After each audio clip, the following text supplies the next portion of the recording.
Selamat datang di video pembelajaran Bahasa Indonesia materi teks pidato kelas 8 SMP bersama Abdul Halim.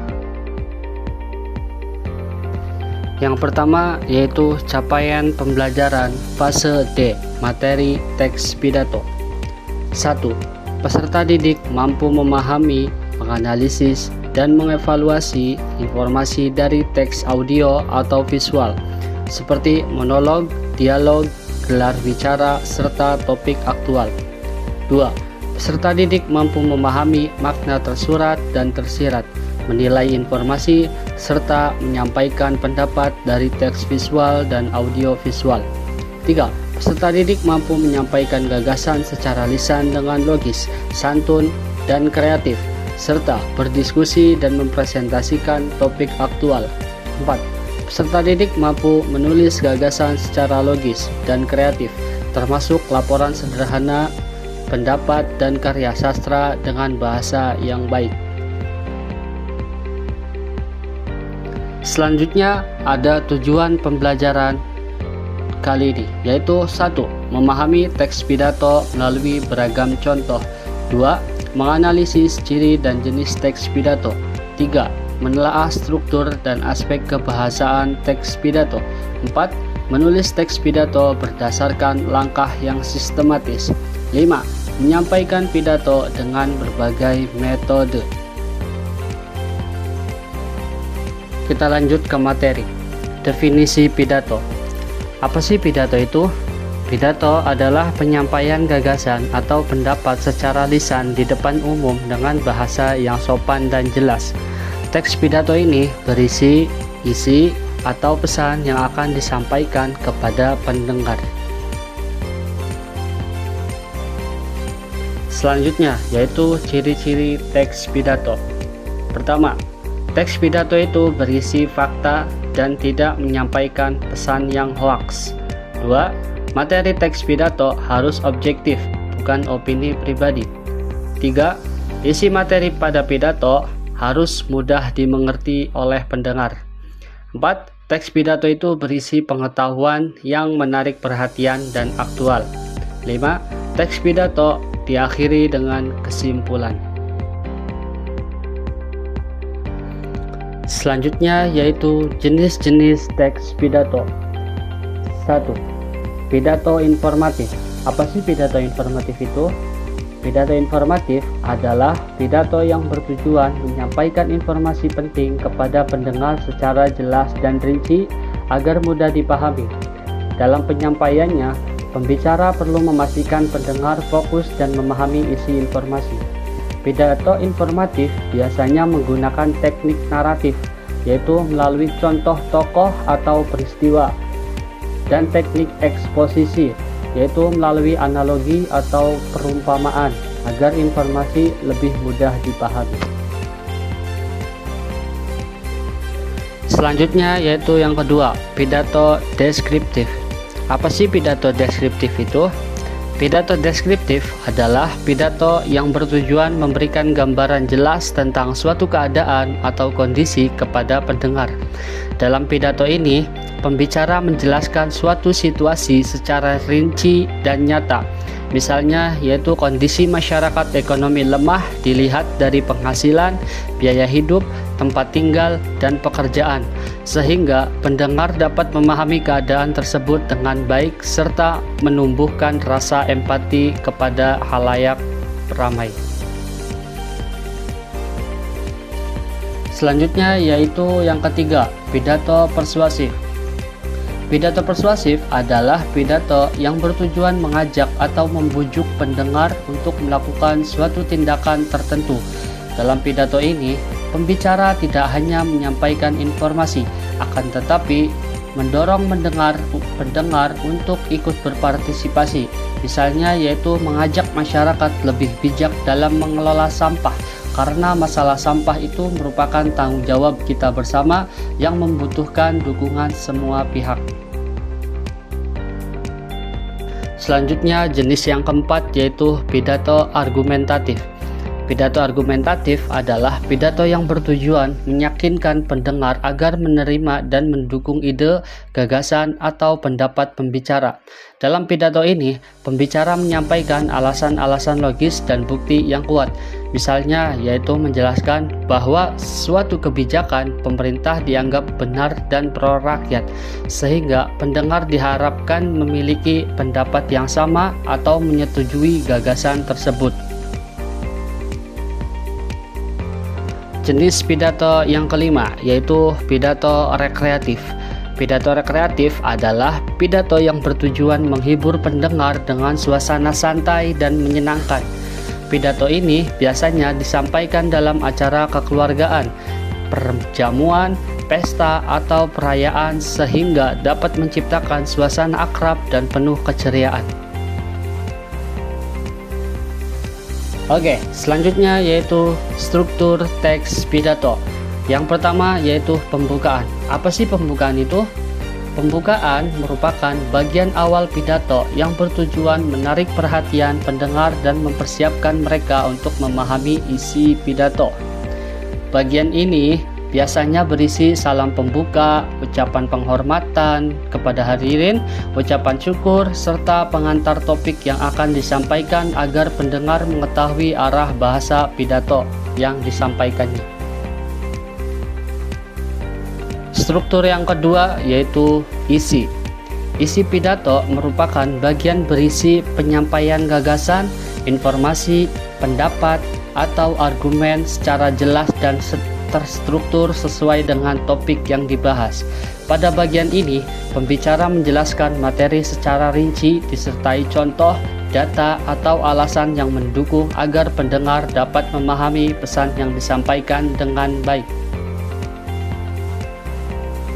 Struktur yang ketiga yaitu penutup.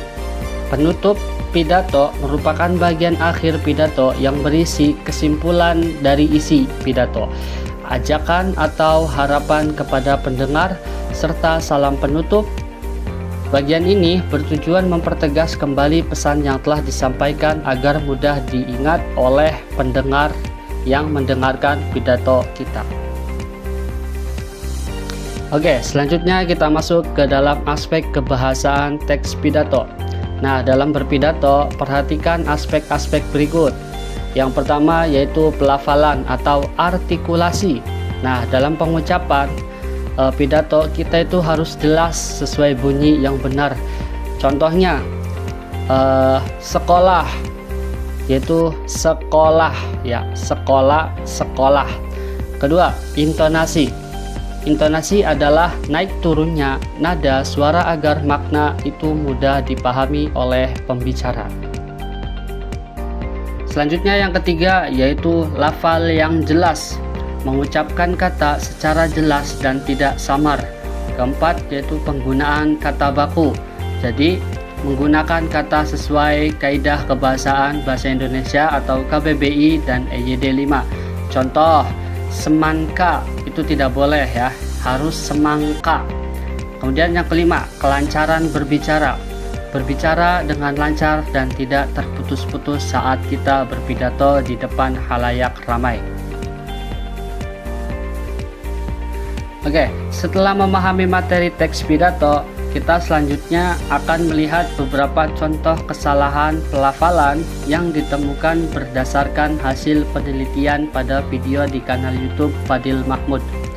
Meskipun video tersebut bukan video pidato, kesalahan pelafalan yang ditemukan dapat menjadi bahan pembelajaran agar kita dapat menghindari kesalahan pelafalan saat kita berpidato di depan umum. Simaklah video berikut ini. Resting and we will continue the content tomorrow, okay? Iya. Yeah, Nyonya Swarti, and today actually is really fun. We made like Oke, data yang pertama yaitu kesalahan penambahan fonem. Iyah menjadi iya. Jadi penjelasannya yaitu kesalahan tersebut bisa terjadi karena adanya penambahan bunyi huruf Y dalam kata iyah.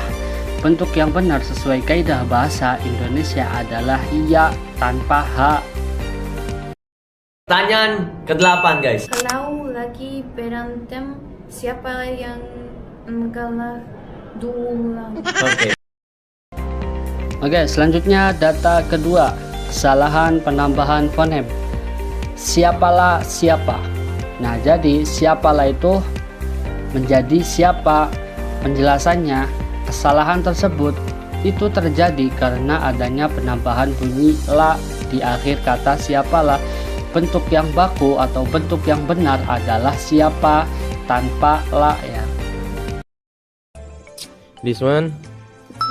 Berapa? Ini Selanjutnya data yang ketiga, yaitu kesalahan penambahan fonem. Berapa. Perbaikannya, berapa itu menjadi berapa tanpa huruf ah. Penjelasannya, kesalahan tersebut itu bisa terjadi karena adanya penambahan bunyi huruf H di akhir kata berapa. Bentuk yang benar sesuai kaidah kebahasaan adalah berapa, bukan berapa ya. nah, it's not Polish. Iya, foto. Oh yeah. Oke, sini aku fotoin Data ya, foto mana yang dia? keempat, yaitu kesalahan penambahan fonem. Foto itu menjadi foto. Penjelasannya, kesalahan tersebut itu terjadi karena adanya penambahan bunyi huruf H di akhir kata foto. Bentuk yang benar adalah foto tanpa huruf H di akhirnya.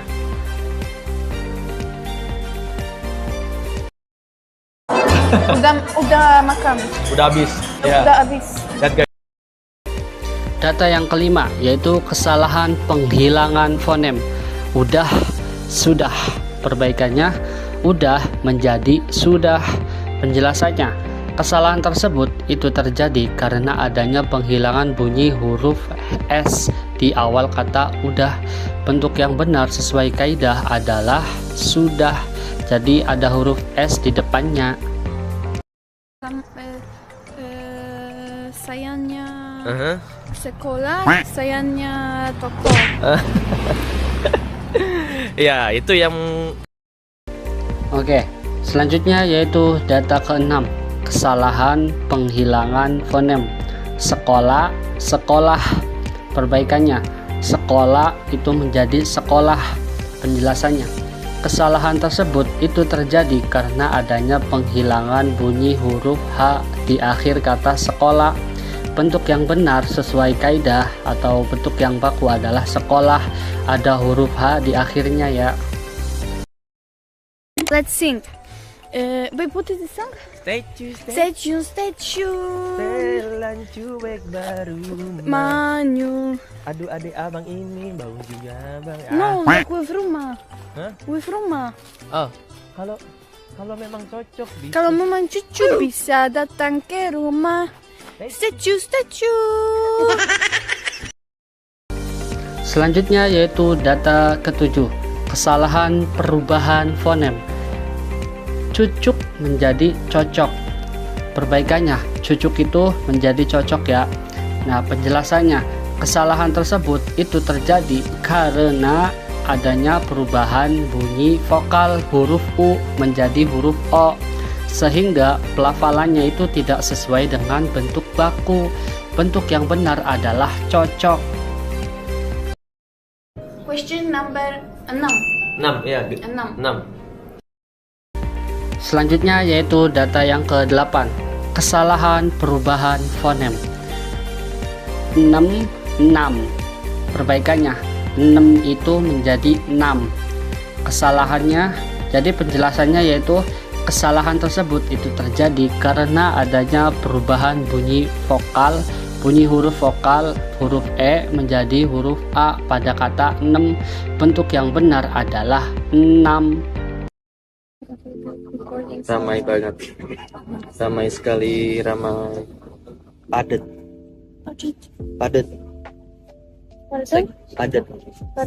Padat is mean like full, like you know.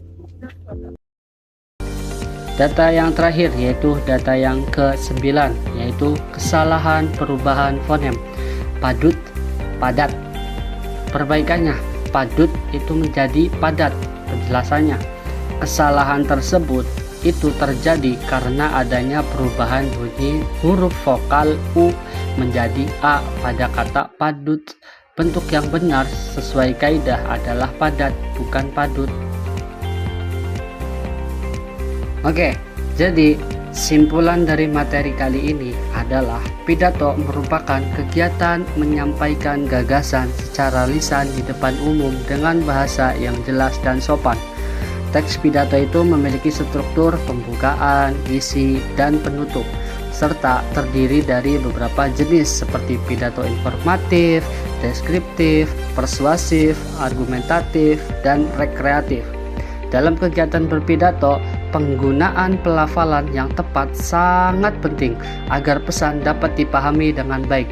Kesalahan pelafalan dapat terjadi karena ada penambahan, penghilangan, ataupun perubahan bunyi atau fonem, seperti iyah menjadi iya, udah menjadi sudah, dan cucuk menjadi cocok.